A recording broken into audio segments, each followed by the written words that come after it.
G'day everyone, my name's Colleen and we're in the kitchen again. We're going to have a go at doing a very good banana muffin.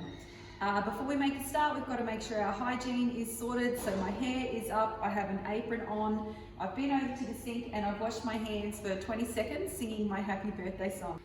What we're going to do is line our muffin tray. So this recipe takes, we'll make about 8 muffins. So I'm going to put the papers in our tray. And then I'm going to put the oven on because we need to preheat our oven. And I'm looking at the temperature, we need to do 180 degrees. So I'm going over to our oven, I'm putting it on to 180 degrees, and then I'm going to turn the fan on, and then I'll start to put all our ingredients together. We get the recipe, the lesson started, and we have our ingredients on the trolley. So I'll go through those now. So one of our first ingredients we're going to collect is a cup of self-raising flour. So I'm going to take a big scoop of the self-raising flour and then I'm going to use the back of a knife to level that off. That goes into the bowl that already has a sifter in it. Putting that back there. Looking at my recipe, the next thing we're going to get is a teaspoon of cinnamon. Again, I'm taking a big scoop of the cinnamon. I have a separate knife so nothing gets mixed. And then that's also going to get put into what we call our dry ingredients. Our third item on the list is 1/4 of a cup of caster sugar. Again, I take a big scoop of the caster sugar. I have a separate knife so we're not cross-contaminating any of the ingredients. I level that off and then that goes over to my dry ingredients. And I'm just going to sift those so they go through the sifter. It's a good idea to make sure you're sifting your cinnamon in with your other dry ingredients so that it gets mixed through it thoroughly rather than having a large clump of cinnamon in your cooking. I'm going to go on to some of our wet ingredients. I've already got an egg. I'm going to put that into a bowl first. If you've ever had an egg that's off, you'll know why that we're doing that. And we're going to have a little look at it and give it a bit of a whisk.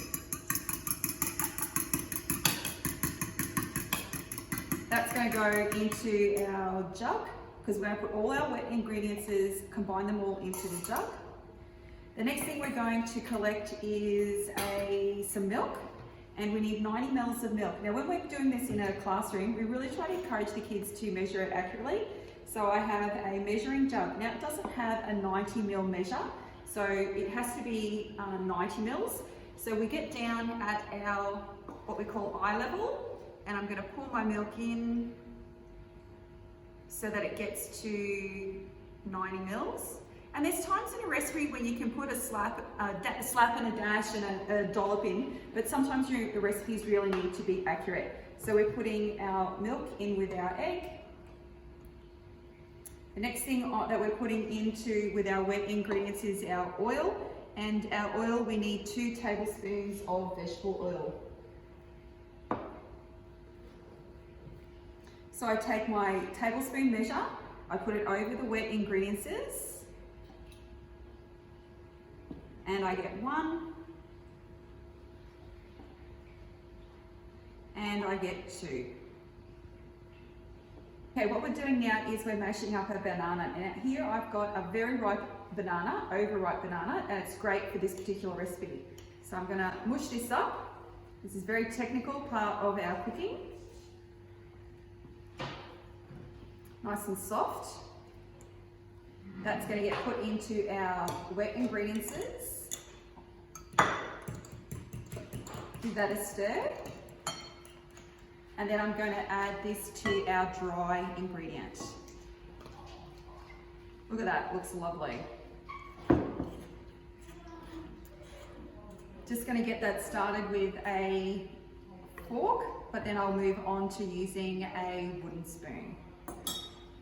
Stirring, mixing our dry ingredients with our wet ingredients. I'm keeping one hand on the bowl just to make sure it doesn't go anywhere, and I'm stirring it with my wooden spoon. So you can see I've got my dry ingredients and my wet ingredients coming in nicely.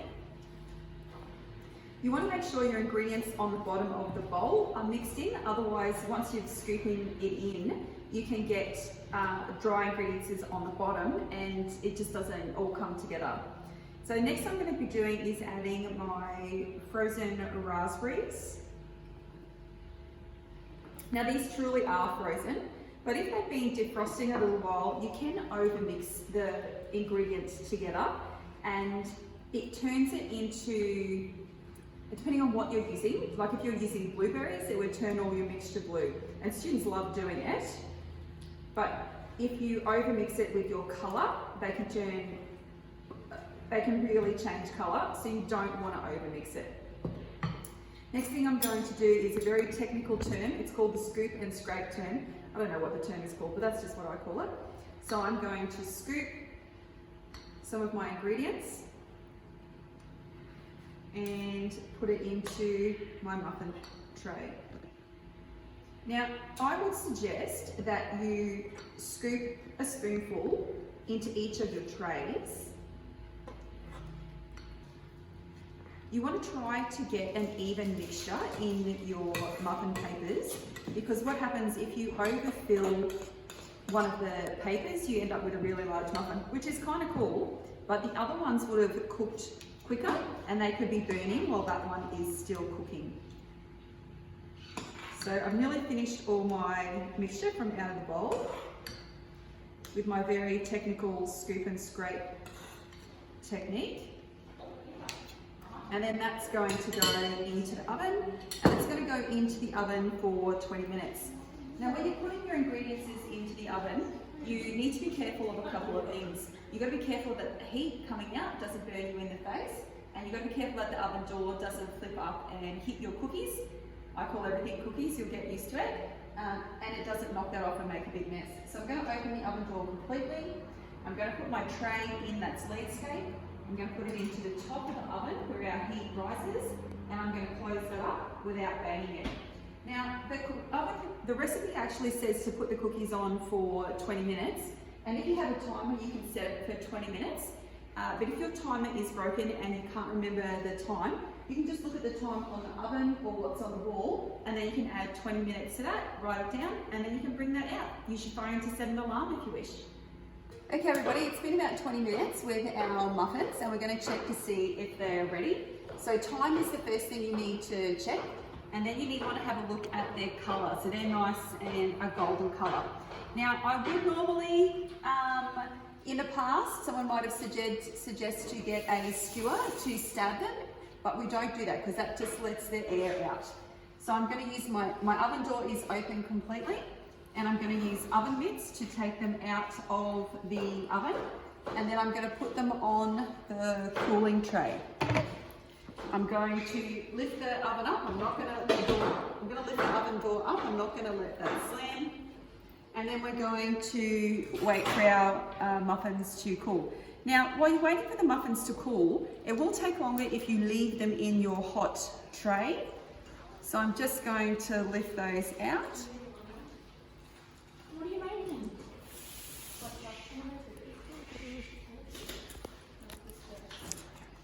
And I'll cut one open so that you can have a look inside of that. So if we open that up, oh, you can see our berries are in there. We're going to cut that open. Oh, lovely, ready to go. So that's our berry muffins.